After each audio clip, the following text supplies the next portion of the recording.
Hello दोस्तों, आपका फिर से स्वागत है अपने चैनल के अंदर। आज हम लेके आए हैं आपके लिए कुछ क्वेश्चंस और कितने आपसे सही होते हैं आप ज़रूर बताइएगा कमेंट करके। फर्स्ट क्वेश्चन क्या है दोस्तों, हीरा सबसे क्या है? हीरा हमें सबसे पता है कार्बन का अपरूप है। तो वो हीरा क्या है दोस्तों? सबसे हार्ड है, मुलायम है। आपको पता है हार्ड होता है सबसे ज़्यादा। इसका आंसर ए है, सबसे हार्ड।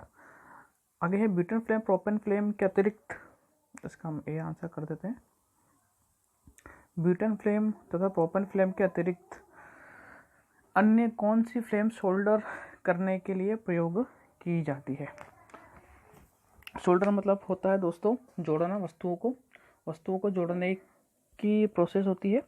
तीन होती है, वेल्डिंग होती है, फोर्जिंग होती है और सोल्डरिंग होती है, ब्रेजिंग होती है, सोल्डरिंग होती है। ओके, तो इसका आंसर होगा ऑक्सी एसिटिलीन। इसका आंसर होगा बी, ऑक्सी एसिटिलीन।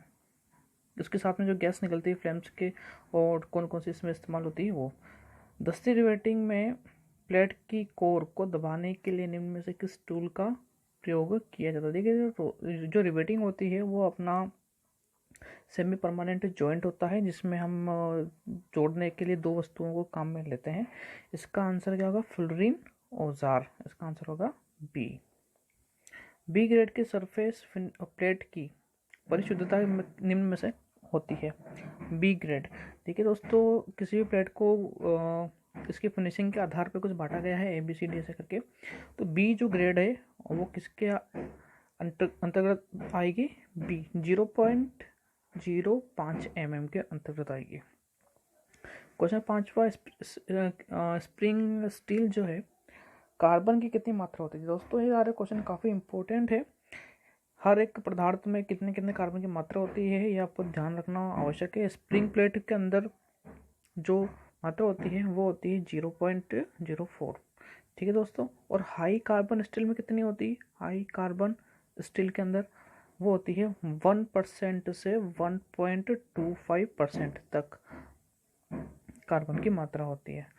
वेल्डिंग करते समय वेल्डिंग रोड का उचित कोण कितना होना चाहिए? दोस्तों जब भी हम कोई जैसे वर्क पीस है, इस तरह का कोई वर्क पीस है, इसके ऊपर जब अपन वेल्डिंग करते हैं तो वेल्डिंग करने के दौरान ये वेल्डिंग अब रोड मान लेते हैं, तो ये जो कोण बनता है, ये वाला कोण बनता है, वो कितना डिग्री का होना चाहिए? ये आपसे पूछा गया है, जो है 70 से 80 डिग्री के बीच में होना चाहिए।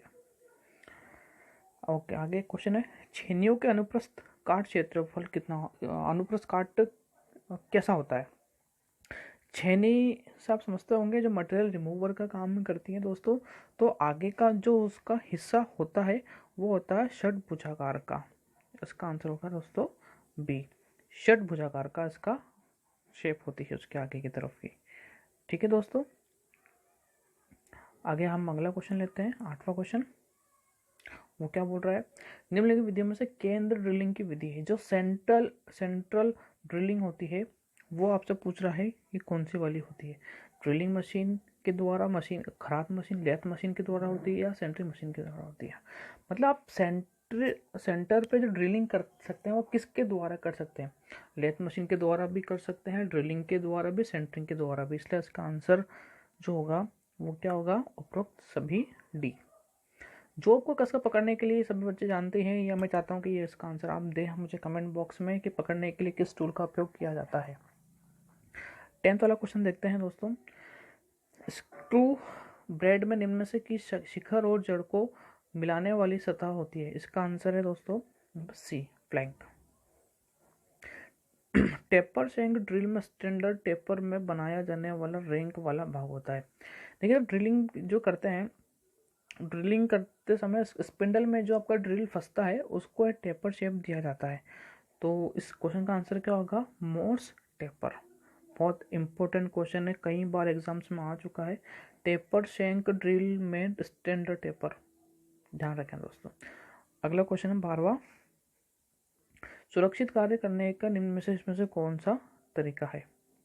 कार्य करने का एक साधारण तरीका, अच्छा तरीका सबसे, इसका आंसर होगा दोस्तों डी वाला, कार्य करने का एक प्रभावित और एक अच्छा तरीका।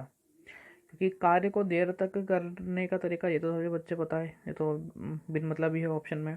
अच्छा कार्य पूछा तो यार डेट से बात है, कुछ ना कुछ अच्छी तो पूछेगा। कार्य करने का सबसे प्रभावित तरीका। इसका आंसर यहाँ पर दोस्तों क्या होगा? Option D. क्वेश्चन नंबर 13, वायु चालित दस्ती ड्रिल, मतलब जो आपका एयर के माध्यम से चलती है वस्तु जो है, उसमें वस्तु निम्न वस्तु द्वारा चलाई जाती है, उसमें क्या ऐसा प्रोसेस होता है कि वो चलाई जाती है? वायु चालित। देखिए वायु चालित होगी तो उसके अंदर वायु इस्तेमाल होगी, वो भी कौन सी? प्रेशर वायु। प्रेशर वायु ध्यान रखना है दोस्तों, प्रेशर वायु का इसमें काम होगा। आगे क्या है? ये स्प्रिंग निम्न में से धातु की बनाई जाती है। स्प्रिंग दोस्तों अभी भी अपने ऊपर देखा था, लेकिन वो वाला क्वेश्चन था। ये बनाई जाती है आपकी स्प्रिंग स्टील की। जो स्प्रिंग है ये बनाई जाती है आपकी स्प्रिंग स्टील की। अगला क्वेश्चन देखते हैं दोस्तों। क्वेश्चन क्या है? सहिष्णुता साइज में निम्न में से होती है। सहिष्णुता निम्न में से किस आती है? मूल साइज में होती है। सहिष्णुता की साइज जो होती है दोस्तों वो मूल साइज में होती है। ऑक्सीजन गैस सिलेंडर को निम्न से आपको पता होगा, वेल्डिंग करते टाइम पर आपके 2 सिलेंडर होते हैं। एक तो होती है आपकी जो ज्वलनशील वाली गैस होती है वो, और एक ऑक्सीजन जो होती है वो। ऑक्सीजन क्या काम करती है? ऑक्सीजन जो आपके पास ज्वलनशील वाली है, ऑक्सी एसिटिलीन हो सकती है या CO2 हो सकती है, उसको जलाने के लिए जो हेल्प करता है वो ऑक्सीजन सिलेंडर करता है, जिसका कलर आपसे पूछा गया है। कलर इसका क्या कौन सा होता है? काला कलर होता है सिलेंडर का। और जो आपके ज्वलनशील वाली है उसका होता है दोस्तों लाल। इसका ध्यान रखना। आगे देखते हैं। रिवेट विभिन्न आकार वाले शीट्स के रूप में एक निम्न में से छड़ है। वो कैसी छड़ है? रिवेट आपने देखा होगा दोस्तों, रिवेट जब लगता है वो कुछ इस तरह से उसके ऊपर कैप होती है और इस तरीके से वो होता है। तो ये कौन सी शेप है दोस्तों? बेलनाकार शेप होती है इसकी, बेलनाकार शेप। वायु चलित ड्रिल निम्न में से, अभी अपने पढ़ा, इसका आंसर होगा सी वाला वायु चलित। ये है सेट टॉलरेंस लिमिट के अंदर नहीं ज्ञात करने के लिए निम्न में से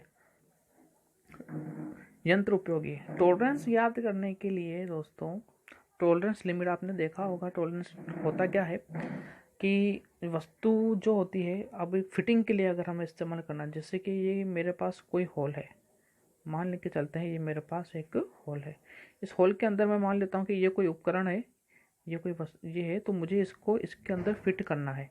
तो फिट करने के दौरान अगर मैं इसको यहाँ पर ऐसे फिट करता हूँ तो ये जो गैप जो बचता है उस गैप को बोलते हैं क्लियरेंस। तो इसको पता करने के लिए कि क्लियरेंस कौन सा क्या है, तो उसके लिए हम किसका इस्तेमाल करते हैं दोस्तों? इसका इस्तेमाल करता हूँ ऑप्शन नंबर डी, GONO, जियो गेज, या NO गो गेज। क्वेश्चन 20वां है। परस्पर झुकी हुई शाफ्ट को कपलिंग द्वारा जोड़ने के लिए निम्न का प्रयोग किया जाता है। क्वेश्चन इंपॉर्टेंट है ये कि परस्पर झुकी हुई शाफ्ट को कपलिंग द्वारा, झुकी हुई शाफ्ट जब भी आएगा दोस्तों ये सभी आपके जोड़ने वाले हैं, ये है सब कुछ जोड़ने वाला है, लेकिन यहाँ पे ऑप्शन आएगा डी वाला, यूनिवर्सल जो। फ्लेंज जोड़ कहाँ पे काम आता है दोस्तों? फ्लेंज जोड़ वहाँ काम आता है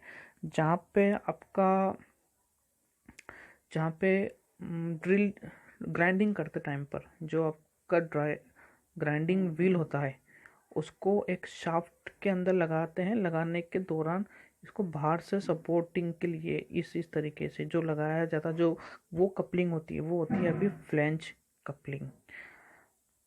बाकी इसका आंसर क्या होगा? यूनिवर्सल कपलिंग होगा इसका आंसर। आगे देखते हैं।